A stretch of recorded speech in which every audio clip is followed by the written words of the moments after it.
Poetic Devices. Let us move on to the short note on poetic devices. Poetic devices are the tools that a poem can use to create rhythm, also to enhance a poem's meaning, to intensify a mood or feeling of the particular content. Also, it is like a hammer and nails. When it joins together, we can make the word wood together. Let us move on to the 10 types of poetic devices: onomatopoeia, alliteration, metaphor, irony, imagery, hyperbole, symbol, repetition, personification, and simile. Let's move on to onomatopoeia.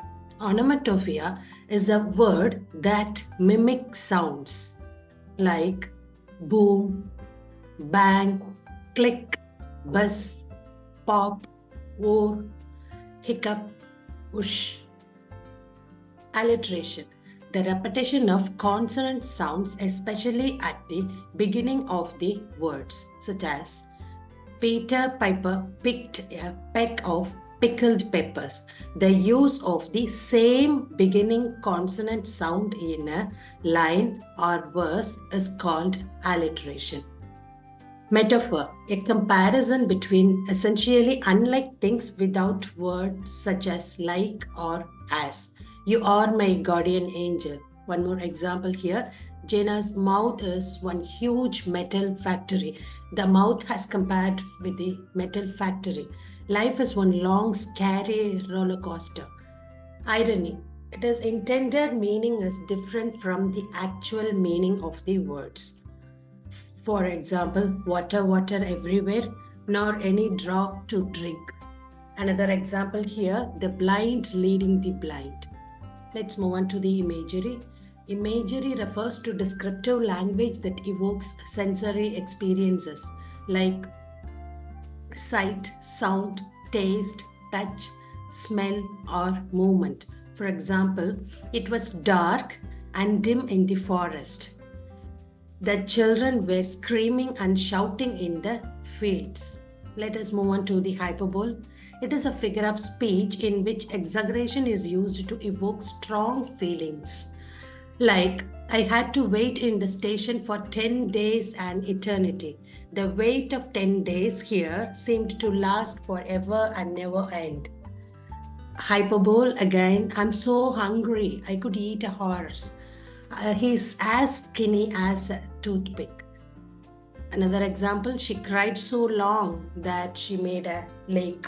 Symbolism is when an author uses an object or reference to add deeper meaning to their story. For example, storms often represent conflict or high emotions.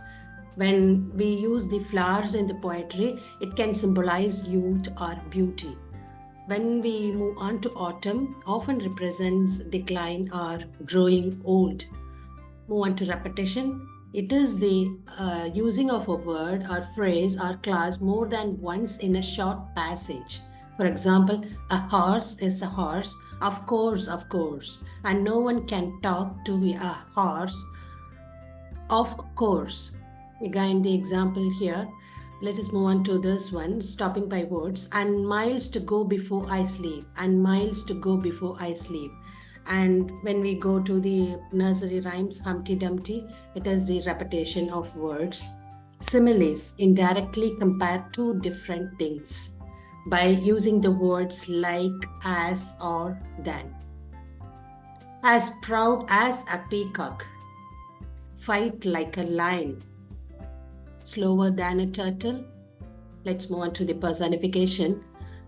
Giving human qualities to animals or objects. Personification is giving human qualities to animals or objects. For example, the wind whistled throughout the day. The wind whistled throughout the day. Points to remember: so far we have discussed the poetic devices and the definitions too. Let's move on to the sample. Hawk, hawk, I hear. It's a onomatopoeia. He was 4 times a father, this fighter prince. Alliteration: stock your mind, repetition. You might be poor, your shoes might be broken, but your mind is a palace. It's a metaphor. What a pleasant day when it is raining heavily. It's an irony. The darkest evening of the year, imagery. In my 64th year, I can feel my cheek still burning. Hyperbole, one ring to rule them all, to find them, to bring them all.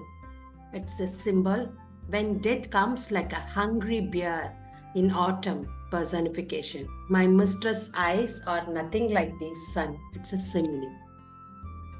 Dear friends, if you have any questions regarding this discussion, kindly share those questions in the comment box. That will be discussed in a separate video. Thank you for watching.